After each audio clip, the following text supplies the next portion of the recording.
నమస్తే అందరికీ. So first of all ఒకడు మౌనంగా ఉన్నాడు అని అంటే ఇక వాడు తప్పు చేసిండు అందుకే మౌనంగా ఉన్నాడు అని అంటే అది మూర్ఖత్వం అవుతుంది. అర్థమైందా?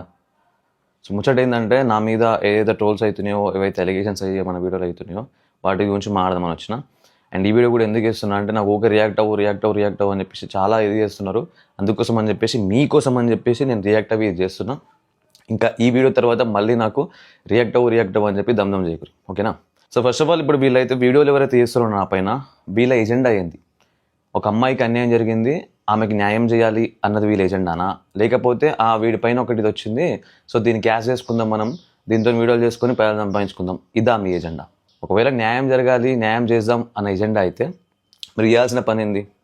ఆ అమ్మాయి నీ దగ్గరకు వచ్చింది ఎవిడెన్స్తోని, గిట్ట పలానా వ్యక్తి నాకు ఇది చేసిండు ఈ కథ అని చెప్పేసి నీ దగ్గర ఎవిడెన్స్ వచ్చినప్పుడు నువ్వేం చేయాలి? పోయి మీ దగ్గరలో పోలీస్ స్టేషన్లో ఫస్ట్ కంప్లైంట్ రైజ్ చేసి ఎఫ్ఐఆర్ రైజ్ చేసి నా పైన ఎఫ్ఐఆర్ రైజ్ చేసి అప్పుడు నీకు వీడియో చేయాలనుకుంటే అప్పుడు కంప్లైంట్ రైజ్ చేసి ఆ కంప్లైంట్ తీసుకొని వచ్చి గిట్ల పలానా పర్సన్ పైన గిట్ల పలానా ఒక అమ్మ గిట్ల అక్యూజ్ చేసి పలానా అమ్మ గిట్ల ఎలిగేషన్ వేసింది, సో నేను ఇట్లా కంప్లైంట్ రైజ్ చేసినాం, సో అది ఎంత నిజము ఎంత అబద్ధము అనేది వాళ్ళు పోలీసు వాళ్ళు ఇన్వెస్టిగేషన్ చేసి తేలుతారు, అప్పుడు తెలుస్తుంది మనకు అని చెప్పేసి ఇట్లా పెట్టాలి. అవేనా? ఆ పని మీరు చేసిరా? కంప్లైంట్ రైజ్ చేసిరా?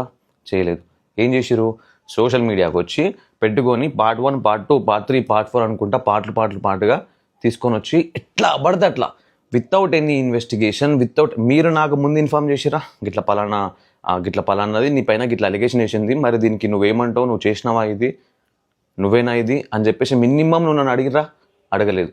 మీకు మీరే ఫిక్స్ అయిపోయారు, మీకు మీరే డిసైడ్ అయిపోయి తీసుకొని వచ్చి వీడియోలు పెట్టుకొని ఇష్టం వచ్చినట్టు మాట్లాడారు, ఇష్టం వచ్చినట్టు వాగిరు. ఏంది? ఒక ఫోటో పెట్టుకొని ఆ ఫోటో నాదేనా అన్న కన్ఫర్మేషన్ లేదు, మళ్ళీ దానికి స్క్విజ్ గేమ్లు ఇది వాడిందే అని చెప్పి ఒక టాటూ ఉంది, టీషర్ట్ ఉంది, అది ఉంది, ఇది అని చెప్పి మొత్తం క్విజ్ గేమ్లు పెట్టిరు, అవి పెట్టిరు. సరే ఒకవేళ ఆ ఫోటో నాదే అనుకుందాం. ఒకవేళ ఆ ఫోటో నాదే అయితే ఇక్కడ చాలా కేసెస్లో చాలా అవ్వచ్చు. ఏమైండొచ్చు?